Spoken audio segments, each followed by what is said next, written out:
Assalamualaikum warahmatullahi wabarakatuh. Hai traveler, kembali lagi dengan channel kita. Kali ini kita akan membahas tentang 5 teori yang berhubungan dengan Nabi Sulaiman dan Indonesia.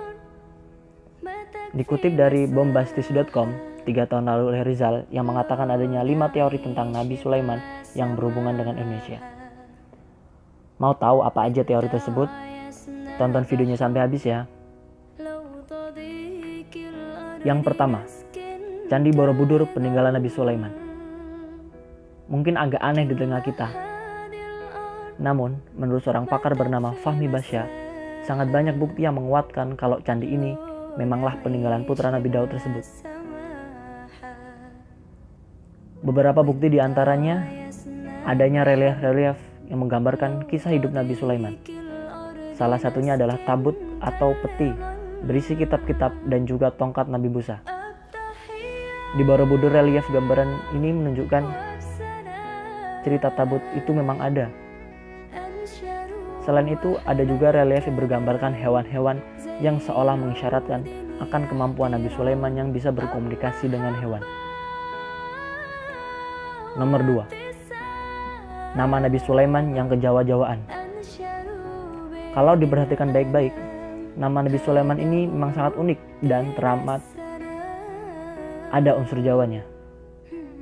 Misalnya Aulansu dan Akhiran Man yang merupakan ciri khas nama orang-orang Jawa di masa lalu. Dari ke-25 nabi, hanya Nabi Sulaiman yang mempunyai nama dengan Aulansu.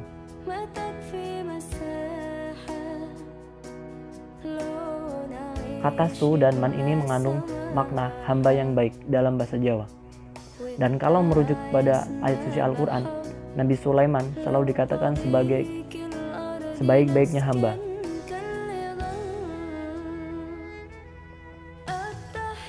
Tiga, negeri Sabah dan Ratu Bilqis ada di Indonesia.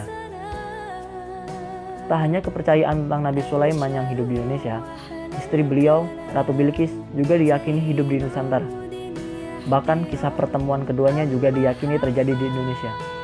Tentang sang ratu, ada banyak bukti yang seolah menguatkan kalau negeri Sabah dan Bilqis tinggal di Indonesia. Pertama adalah nama Wonosobo yang sering dikaitkan dengan negeri Sabah. Wonosobo sendiri kalau dipecah artinya menjadi hutan Sabah. Wono dalam bahasa Jawa adalah hutan. Jadi Wonosobo adalah hutan Sabah. Dalam Al-Quran dijelaskan pula kalau Sabah adalah daerah yang penuh dengan hutan. Bukti selanjutnya adalah Candi Ratu Boko yang sering diasumsikan sebagai kerajaan Bilqis. Kalau dilihat-lihat, candi ini beberapa bagiannya tidak lengkap.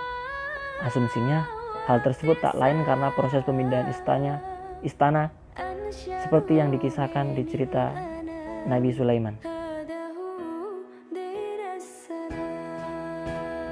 Keempat, surat emas Nabi Sulaiman ditemukan di pemandian Candi Boko. Sebelum Nabi Sulaiman bertemu Ratu Bilqis, beliau terlebih dahulu mengirimkan sebuah surat emas yang diantarkan oleh burung hudhud.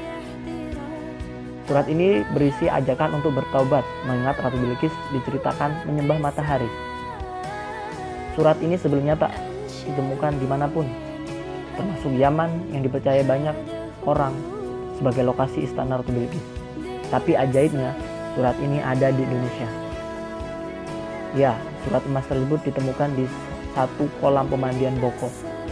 Suratnya sendiri memang terbuat dari emas dan berisi tulisan yang dipercaya banyak orang lafalnya adalah Bismillahirrahmanirrahim. Entah kebetulan atau bukan, namun bukti ini seolah makin menguatkan kesan kalau kerajaan Sabah memang berada di Indonesia. Dan yang kelima adalah Nabi Sulaiman meninggal di Indonesia.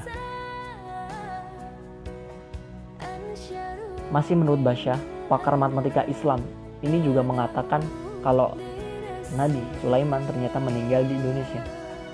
Buktinya masih merujuk pada Borobudur, tepatnya pada bagian stupa atau istilah lainnya Khiam nomor 6. Kalau diperhatikan baik-baik, di dalam sini ternyata kosong. Dan menurut Basya pula, hal tersebut tak lain karena Nabi Sulaiman wafat di sana.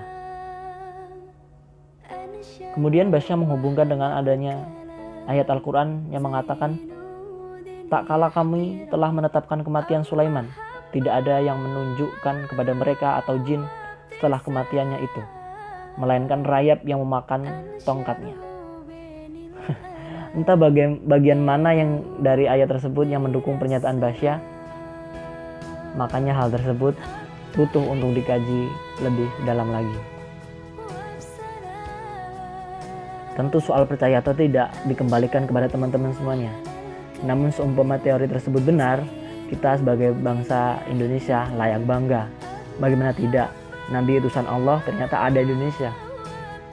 Tak cuma kebanggaan, kebenaran ini akan jadi awal dari terkuaknya sejarah-sejarah masa lalu, dan yang jelas akan menjadikan Indonesia jadi pusat perhatian dunia. Wallahu a'lam.